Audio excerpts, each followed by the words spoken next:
আচ্ছা প্রিয়া, তুই কাল বলছিলি তোর কোন ছেলেটাকে পছন্দ আছে, মানে পাত্রর সামনে বলছিলি।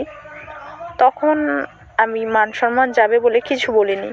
আচ্ছা, তোর বাবা বাড়ি নেই, তোর বাবা খুব রাগী, তাই তোর বাবার সামনে আমি কিছু বললাম না। তাই এখন তোকে ভালো মনে জিজ্ঞাসা করছি, তোর কি কাউকে ভালো লাগে?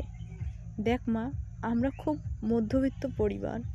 তোর যদি কাউকে ভালো লেগে থাকে তুই বলতে পারিস, তাও আমাদের মনে দুঃখ দিয়ে যাস না।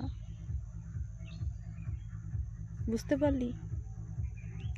তাই বলছি, তুই আমাকে খুলে বলতে পারিস। আমি তো তোর মা, তাই আমাকে খুলে বলতে পারিস।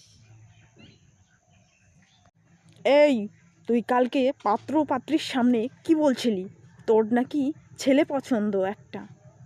তুই চুপচাপ আমরা যার সাথে বিয়ে দেব তার সাথে বিয়ে করবি, না হলে এই বাড়ির থেকে বের করে দেব, ত্যায্য পুত্র করে দেব তোকে।